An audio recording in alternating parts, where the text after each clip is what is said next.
గ్రామ దీపిక అంటే గ్రామంలో ఉన్న ప్రతి నిరుపేద కుటుంబంలో మరో దీపాన్ని వెలిగించాలి. ఎదుటివారి బ్రతుకుల్లో వెలుగులు నింపి వారి గ్రామ అభివృద్ధికై మార్గదర్శిగా ముందు నడిచే వెలుగు దీపంలా ఉండాలి. అదే ఉద్దేశంతో ఈ గ్రామంలో దీపికను అనాథరైజ్డ్గా నిర్ధారించిన తల్లాడ శ్రీ లక్ష్మీ మండలి సమైక్య అధికారులు.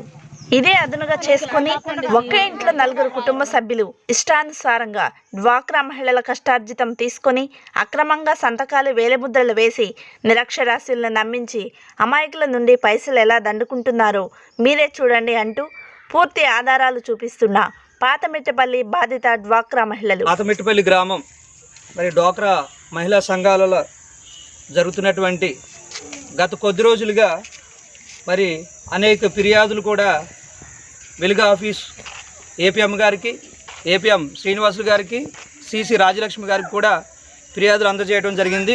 మరి ఆ ఫిర్యాదులు ఏంటంటే డ్వాక్రా మహిళలందరూ కూడా మరి లోన్ తెచ్చుకున్న ప్రతిసారి మా ఊరి గ్రామ దీపిక జమ్మి శాంత్ కుమార్ గారికి ప్రతి సభ్యురాలు 1000 రూపాయలు చొప్పున, అలాగే 10 మంది ఉంటే ప్రతి సభ్యురాల నుంచి 1000 రూపాయలు చొప్పున 10,000 వెలుగు ఆఫీసులో కట్టాలని కలెక్ట్ చేయడం జరిగింది.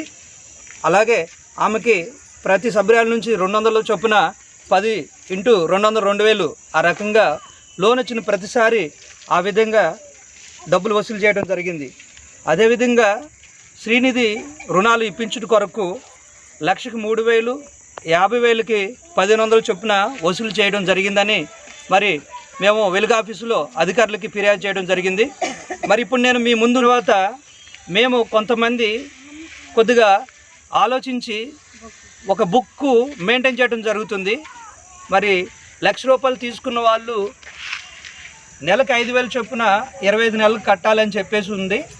ఆ విధంగా మేము ప్రతి నెల 5,000 రూపాయలు గ్రామ దీపిక ఇంటికి వెళ్ళి 5,000 ఆమె చేతికి ఇచ్చి ఒక బుక్ మీద తీసుకున్నట్టు రిసీవ్డ్ అని రాయించుకుంటూ ఆమె గారి స్టాంప్ వేసి మరి సంతకం పెట్టడం జరుగుతుంది. మరి మేము వెళ్ళినప్పుడల్లా ఆమె వాళ్ళ ఇంట్లో ఎవరుంటే వాళ్ళు అలా రిసీవ్డ్ అని చెప్పి స్టాంప్ వేసి సంతకం పెడుతున్నారు. కానీ దాంట్లో ఇప్పుడు ఈ బుక్లో నేను మీకు చూపెడుతున్నానండి. ఇక్కడ రిసీవ్డ్ అని చెప్పేసి ఇక్కడ ఆమె భర్త సెబస్టిన్ అని ఉంది. ఇక్కడ మరి ఇంకొక సంతకం మనోజ్ అని ఉంది. మరి ఇంకొక సంతకం ఇక్కడ రాజేష్ అని ఉంది. ఈ విధంగా ఆ ఇంట్లో ఎవరు పెడితే వాళ్ళు ఈ గ్రామ దీపిక ఉన్నటువంటి అధికారాన్ని ఉపయోగించుకుంటున్నారో ఏ విధంగా ఇది చెల్లుబాటు అవుతుంది మాకు అర్థం కావట్లేదు. మరి ఆ ఇంట్లో ఎంతమంది గ్రామ దీపికలు ఉన్నారో మాకు తెలియట్లేదు. మేమందరం కూడా దళితులం అండి. అందరూ కూడా కూలి పనులు చేసుకునే వాళ్ళు, రెక్కాడి దగ్గర డొక్కాలినటువంటి వ్యక్తులు. లోన్ వచ్చిన ప్రతిసారి 1,000 ఇవ్వాల్సి పరిస్థితి వస్తుంది. మరి ఆ లోన్ వచ్చినప్పుడు ఎందుకని మేమంతా అడుగుతుంటే వెలుగు ఆఫీసులో కట్టాలని చెప్పేసి సమాధానం చెప్తుంది. చాలాసార్లు కూడా ఈ విషయాన్ని మరి తల్లాడ మండలం డిఆర్డీ ఆఫీస్ దగ్గరికి కొంతమంది ఒక 2-3 సార్లు ఫిర్యాదు చేయడం జరిగిందని కొంతమంది చెప్పడం జరిగింది. అయినప్పటికీ స్పందన రాలేదు. డబ్బులు బొక్కు సారు అయితే శాంత ముద్ర వేసింది సార్. శాంత ముద్ర వేసినాక మళ్ళీ షబస్తీన్ వేసిండు సార్. మళ్ళీ ఆడ నుంచి అక్కడ మంజు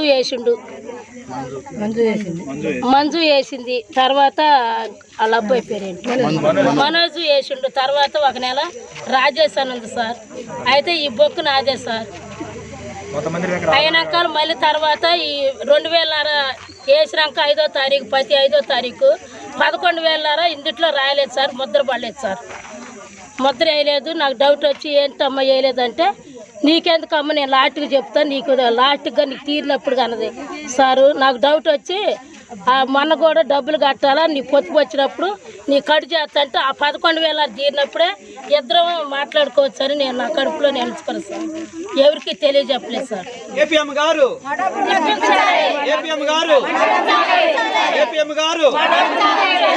మా డబ్బులకు బాధ్యులు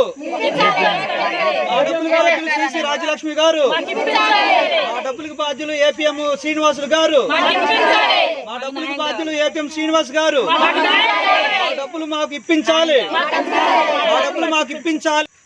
మా డబ్బులకు బాధ్యులు, మా డబ్బులకు బాధ్యులు, మా డబ్బులకు బాధ్యులు, మా డబ్బులకు బాధ్యులు సిసి రాజలక్ష్మి గారు, మా డబ్బులకు బాధ్యులు, మా డబ్బులకు బాధ్యులు, మా డబ్బులకు బాధ్యులు, మా డబ్బులకు బాధ్యులు డిఆర్డీ అధికారులు, మా డబ్బులకు అధికారులు, వెలుగు ఆఫీస్ అధికారులు, మా డబ్బులకు బాధ్యులు, మా డబ్బులు మాకు, మా డబ్బులు మాకు. ఒక ఇంట్లో 4 గ్రామ దీపికలపై, గ్రామ దీపికలపై, ఒక ఇంట్లో 4 గ్రామ దీపికలపై, ఇంట్లో 4 గ్రామ దీపికలపై మా డబ్బులు మాకు, మా డబ్బులు మాకు. చట్టరీత్యా చట్టరీత్యా చట్టరీత్యా చట్టరీత్యా క్రిమినల్ కేసులు